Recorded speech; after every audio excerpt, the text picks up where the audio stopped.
Silakan masuk. Monggo, silakan duduk. Ada apa ini? Selamat siang, Pak. Maksud kedatangan saya ke sini ingin bertanya tentang maksud dan tujuan pembuatan channel Yuk Sinau Dermatovenerologi kira-kira seperti apa? Oke. Mbak Lisbeth baru kesini ya, Mbak? Ya, saya Dr. Muslimin ini ya. Oke, yang biasa ngasuh Yuk Sinau Dermatovenerologi. Maksudnya saya ingin menyebar ilmu kepada masyarakat, ya khususnya sih mahasiswa saya bisa melihat ya mata kuliahnya juga di channel saya. Ya tujuannya supaya bisa mengakses mudah kan begitu, apalagi sekarang zaman online ya. Saya tidak harus datang ke kampus, mahasiswa tinggal yuk link ke channel saya ya. Kemudian masyarakat umum barangkali kalau yang tertarik silakan. Sehingga saya harapkan ya kan bisa menjadi menambah wawasan, menambah tentang penyakit kulit dan kelamin ya. Apalagi yang mau ditanyakan Mbak Lisbeth? Kira-kira untuk target dan sasarannya itu hanya untuk mahasiswa atau masyarakat umum? Ya, saya harapkan sih tidak hanya mahasiswa, tapi karena ini media sosial sehingga siapapun bisa mengakses, tidak ada batasan, siapapun yang berminat silakan. Dan kalau ada yang mau bertanya pun di kolom komentar silakan, nanti akan saya jawab. Dengan harapan bisa menambah wawasan, bisa menambah pengetahuan terkait dengan penyakit kulit dan kelamin. Saya kira bisa untuk pencegahan, bisa untuk mengamati kalau ada terjadi sesuatu pada kulitnya, bisa tahu ya kira-kira sakit apa. Nanti kalau misalnya berdiskusi atau tanya ke dokter juga akan lebih paham gitu ya.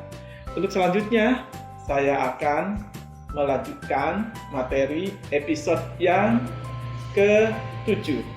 Yang kemarin kita anggap bahwa talkshow itu merupakan episode yang ke-5 dan ke-6, 2 materi.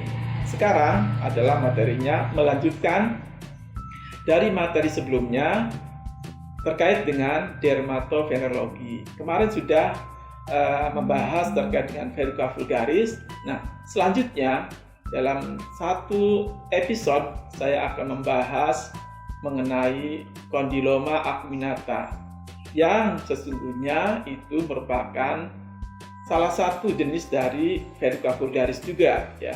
Tapi ini berbeda ya. Jadi penyakit ini disebabkan oleh sama HPV tapi tipe yang 6 dan 11. Berlokasi bisa di kulit, bisa juga di anogenital, di daerah mukosanya.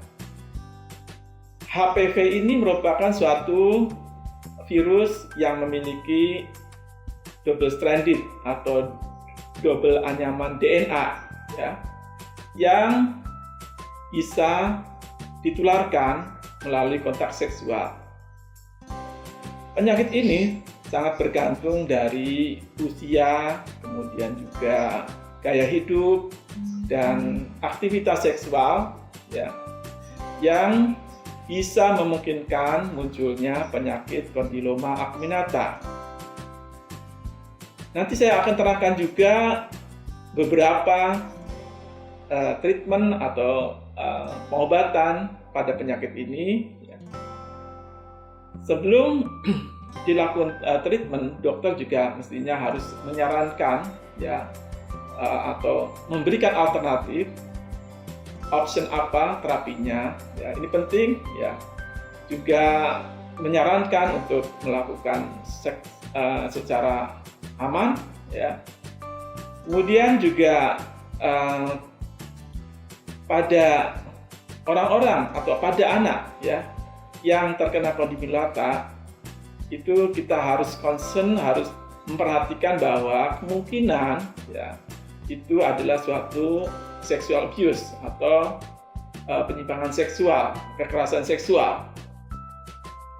Terdapat beberapa tipe virus yang diidentifikasi, di mana 40 strain atau 40 tipe bisa juga mengenai daerah anogenital. HPV tipe 6 dan 11 adalah tipe yang paling sering menginfeksi daerah anogenital.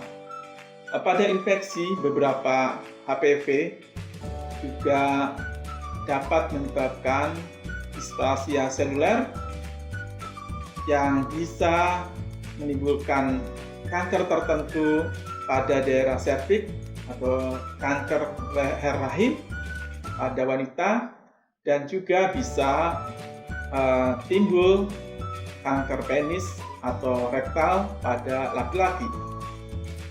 HPV tipe 16 dan 18 adalah juga tipe yang memiliki risiko yang tinggi untuk timbulnya keganasan. Keterlibatan pada kanker serviks, kemudian anogenital, dan karsinoma yang lain oral, ya, itu juga sudah ditemukan, sudah dinyatakan bahwa itu ada peranannya. HPV tipe 31, 33, 35, 39, 45, 51, 52, 56, 58, 59, 66, 68, 73, dan 82 bisa juga ada di kanker mukosa, bisa menyebabkan kanker mukosa. Kemudian kanker kulit non-melanoma bisa juga berkorelasi dengan HPV tipe 1, 5, 8, 9, 17, 20, 23, dan 38. Pada penyakit Bowen disease juga berkaitan dengan HPV tipe 16, 18, 31, 32, dan 34.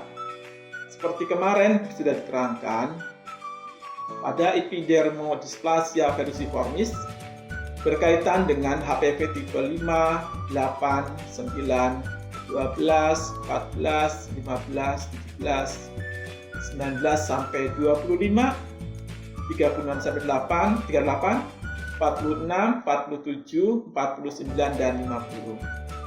HPV tipe 6 dan 11 merupakan HPV yang low risk untuk timbulnya keganasan dan menimbulkan 90%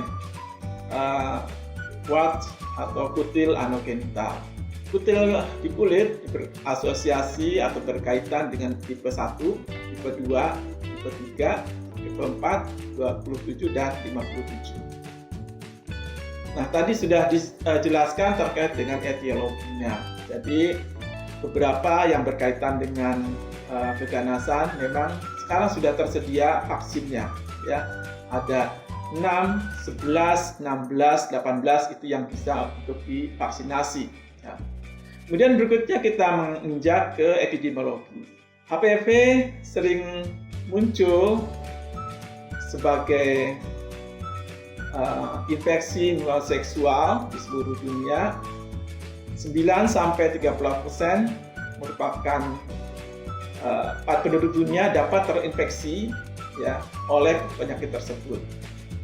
Biasanya pasien ini berumur antara 20 sampai 39 tahun, di mana pada umur tersebut merupakan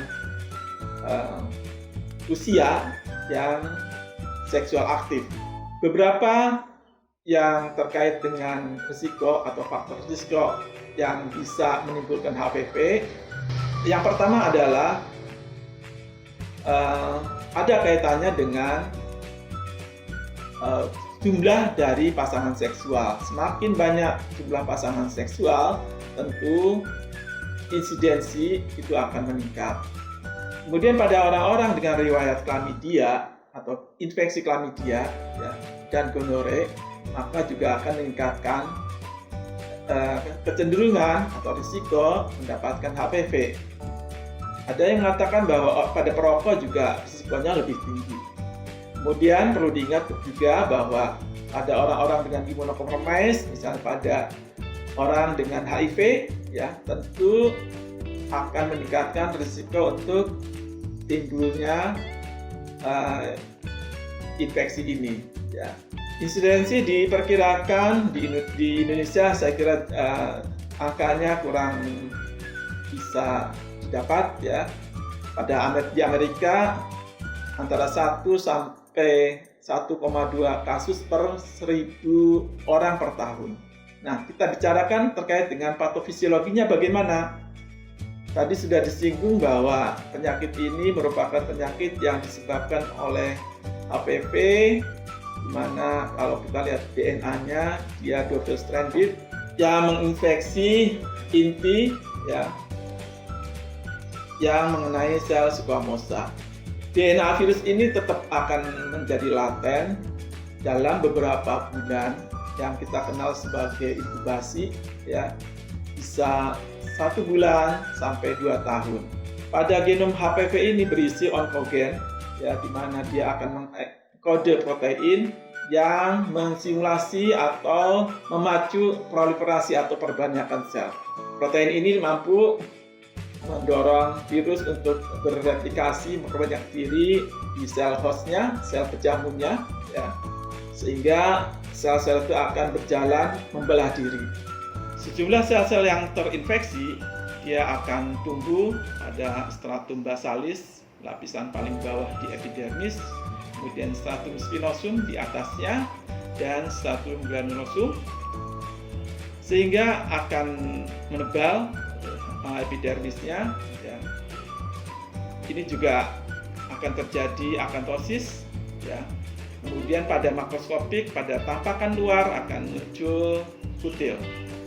Condylom acuminata biasanya memerlukan waktu sekitar 3 sampai 4 bulan untuk muncul.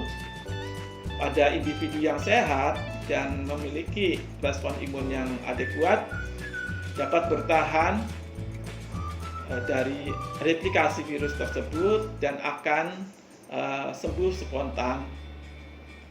Pada infeksi yang panjang meningkatkan risiko munculnya perubahan ke arah keganasan. Pada Condylom acuminata biasanya kita menanyakan pada pasien yang datang ya. Ini biasanya pasien-pasien itu tidak merasakan adanya sesuatu, cuma ada muncul keluhan adanya benjolan ya. Tetapi ya dapat juga bisa terjadi muncul darah, perdarahan atau gatal atau bahkan nyeri. Pasien biasanya menyadari adanya lesi atau adanya tonjolan ya, sehingga bisa menimbulkan secara psikologis ya dan psikoseksual menjadi tidak nyaman, menjadi stres ya. Dapat juga secara tidak sengaja pada saat misalnya ibu-ibu memeriksa di dokter kandungan ya, baru diketahui adanya benjolan pada area genitalnya. Kemunculan atau penampakan dari lesi ini ya tergantung dari tipe HPV dan tempat yang terinfeksi. Condylom acuminata tentu umumnya ada di daerah anogenital, tetapi bisa juga muncul pada daerah mulut. Lesi-lesi biasanya tidak hanya tunggal, dapat juga banyak, bisa juga bergabung ya, atau bahkan bisa lesi yang besar, tunggal. Kemudian pada Condylom acuminata di daerah mukosa mulut ya, biasanya muncul pada lidah dan bibir. Lesi anogenital dapat ditemukan pada penis, juga pada vulva, vagina, serviks, perineum, dan daerah anus. Condylom acuminata ini biasanya muncul tonjolan meninggi ya, sewarna kulit, bisa juga sampai mirip seperti daging, yang ukurannya bervariasi dari 1 sampai 5 mili atau bahkan juga lebih. Dapat melebar, dapat juga datar, dapat juga dia menonjol. Kadang-kadang juga bisa muncul seperti gambaran bunga kol. Pada kasus-kasus misalnya pada tumor yang besar ya, bahkan daerah seluruh anogenital itu juga bisa terkena yang kita sebut sebagai Buschke-Lowenstein tumor ya. Sehingga harus dipertimbangkan, ya. Ini merupakan suatu komplikasi dari kondiloma acuminata atau kondiloma acuminata yang besar. Pada gambar ini adalah kondiloma acuminata pada laki-laki di dasar penis dan skrotum, sedangkan yang ini adalah kondiloma acuminata pada wanita di daerah vulva.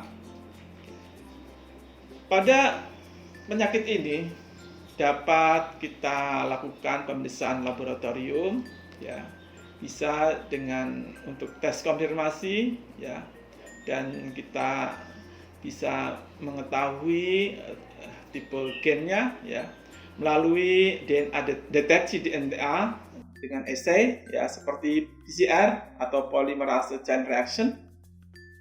Kemudian juga pada umumnya di Indonesia juga sudah lazim, ya, dilakukan tes asam, ya, infeksi atau melihat dengan asam asetat, ya, di mana dapat diberikan 5% asam asetat kemudian diaplikasikan pada lesinya, di mana kalau terdapat infeksi maka dia akan berwarna putih.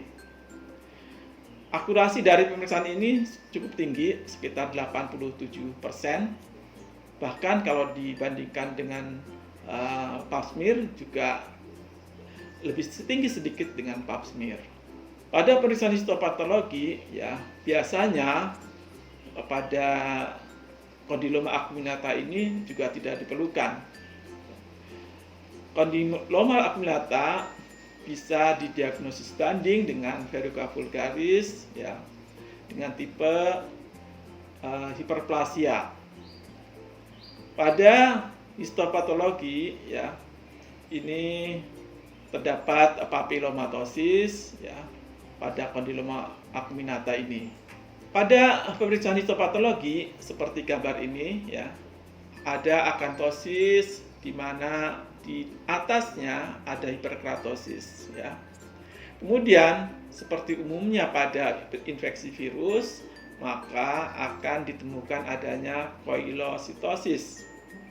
Koilositosis ini adalah keratinosit yang membesar, ya, dengan sitoplasma yang membesar dan inti yang kecil yang piknotik.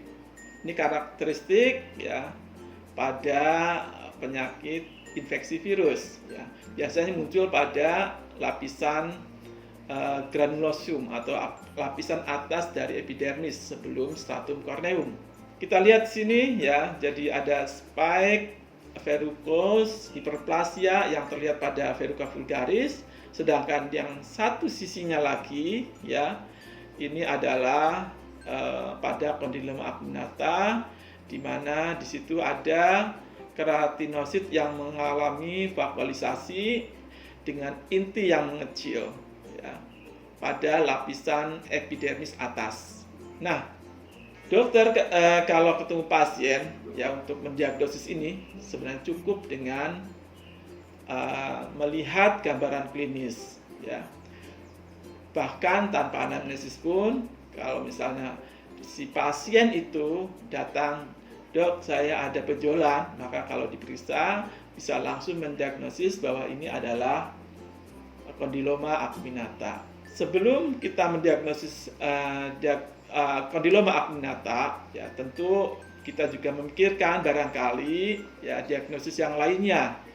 Bisa kondiloma lata, bisa molluscum contagiosum, bisa lichen planus, bisa psoriasis, bisa juga keganasan pada daerah anogenital, kemudian penile papulosis, ya, kemudian acrocordon atau skin tag, bisa juga kista sebasea, bisa juga Buschel-Lowenstein tumor yang bentuknya besar, ya. Setelah kita diagnosis, kemudian ada diagnosis banding, ya, apa sih yang bisa kita lakukan pada pasien dengan kondiloma acuminata ini, ya.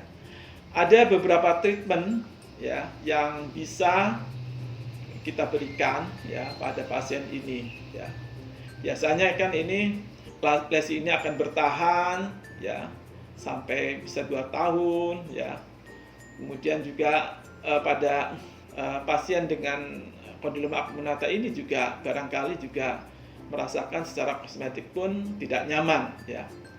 Adapun terapi-terapi yang bisa kita lakukan, misalnya terapi topikal ya dengan krioterapi atau bedah beku, kemudian juga boleh eksisi, bisa juga dengan electrocauter. Terapi tergantung dari lokasi lesinya, morfologinya, kemudian dari ketersediaan alat atau obat yang ada, juga persetujuan pasien.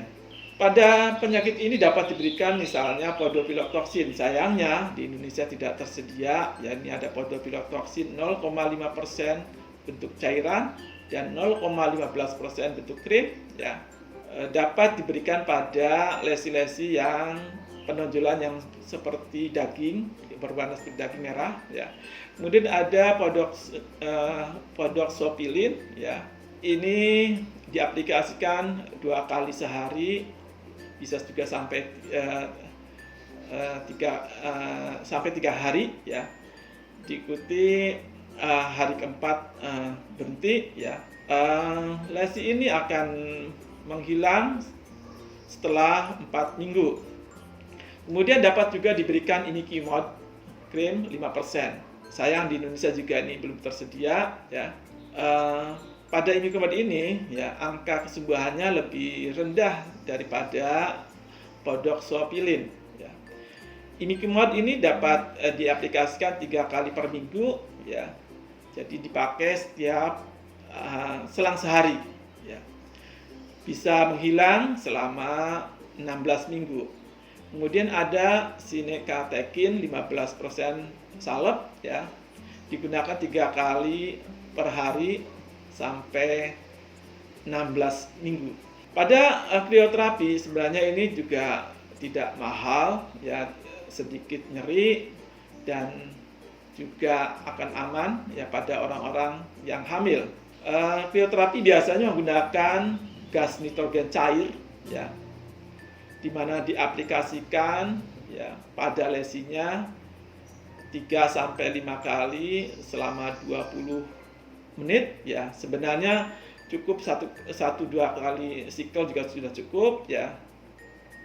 Kemudian kita bisa per minggu bisa sampai 7-10 minggu. Jadi diaplikasikan tiap minggu. Kemudian berikutnya dapat diberikan asam tricloroacetat ya, 80-90% yang ada di pasaran, di Indonesia juga ada ya, diaplikasikan pada yang kecil-kecil ya. Kemudian ini akan menyembuh ya tanpa ada scar atau bekas luka. TCA ini dapat diaplikasikan sekali seminggu selama 8-10 minggu. Jadi tidak tiap hari, cuma seminggu sekali ya. Kemudian juga dapat dipertimbangkan ya, bedah eksisi juga bisa ya pada lesi-lesi yang bandel ya, atau penyakit-penyakit yang meluas misalnya ya.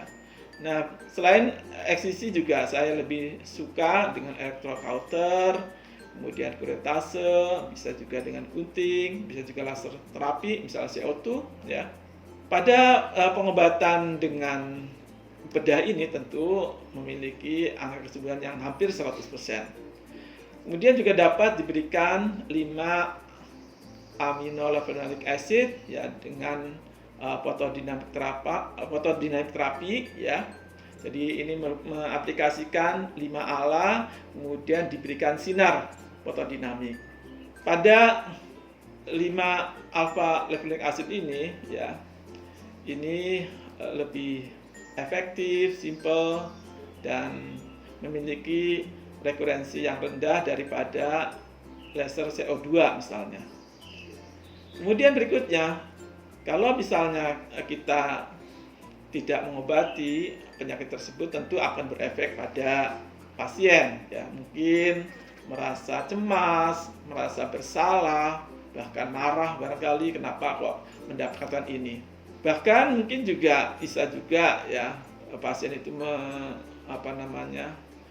memikirkan ya barangkali ketidaksuburan, barangkali ada munculnya keganasan. Untuk lesi-lesi yang premalignan dan malignan, ya, ini dapat muncul pada penyakit-penyakit yang berkaitan dengan genital warts ini, ya. Jadi ke depan bisa menjadi premaligna atau maligna. Kita harus memperhatikan, ya, bagaimana perubahan menjadi ganas itu, ya, termasuk apakah ada perdarahan, kemudian pigmentasi yang irreguler, kemudian adanya luka, ulkus, ya, adanya lesi yang kalau kita pegang, kita palpasi, ya, maka ada infiltrasi di situ. Kemudian tumor Buschke Lowenstein ini, ya, merupakan suatu komplikasi atau kelanjutan dari kondiloma acuminata. Bagaimana kita mencegah dan mengedukasi pasien, ya. Pada saat kita mendapatkan pasien, ya, kita jelaskan, ya, bahwa lesi ini disebabkan oleh virus, ya. Kemudian penyakit ini dapat ditimbulkan, ya, karena kontak seksual. Tentu juga harus, ya, kita tanyakan, ya, seksual partnernya itu, ya, dalam misalnya sampai 6 minggu ke belakang itu, ya, jadi waktu inkubasinya, ya, apakah mereka juga pasangan juga mendapatkan keluhan yang sama. Kemudian berikutnya, ya, kita juga harus kalau ada seperti itu, ya, edukasi pasien untuk menggunakan kondom, ya, sehingga bisa mengamankan, ya, memberikan proteksi supaya pasangan seksual itu tidak terinfeksi. Kemudian juga, ya, kita juga bisa tadi, ya, sudah diketahui bahwa 8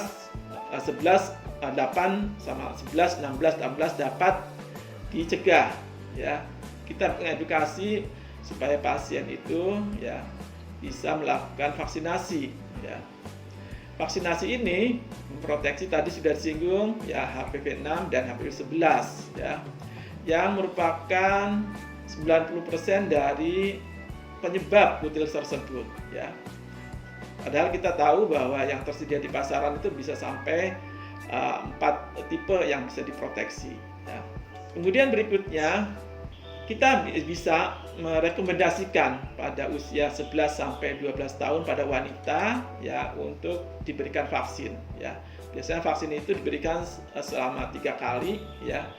Dari yang pertama, kemudian yang 2 bulan kemudian 4 bulan kemudian, ya.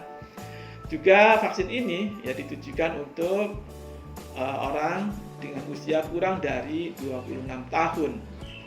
Jadi pada pasien ini, ya, harus diedukasi juga bagaimana melakukan praktek seks yang aman dengan menggunakan barier, ya. Juga kita harus mengedukasi, ya, dengan cara-cara kontak seksual yang benar, ya. Juga menghindari partner yang banyak. Juga pada kondisi ini kita mendorong pasien untuk, ya, kontrol dan juga mengedukasi untuk, ya, dilakukan tes HIV misalnya. Cukup sekian episode kali ini. Jangan lupa tekan tombol lonceng, like, comment, subscribe, and share. Terima kasih. Assalamualaikum warahmatullahi wabarakatuh.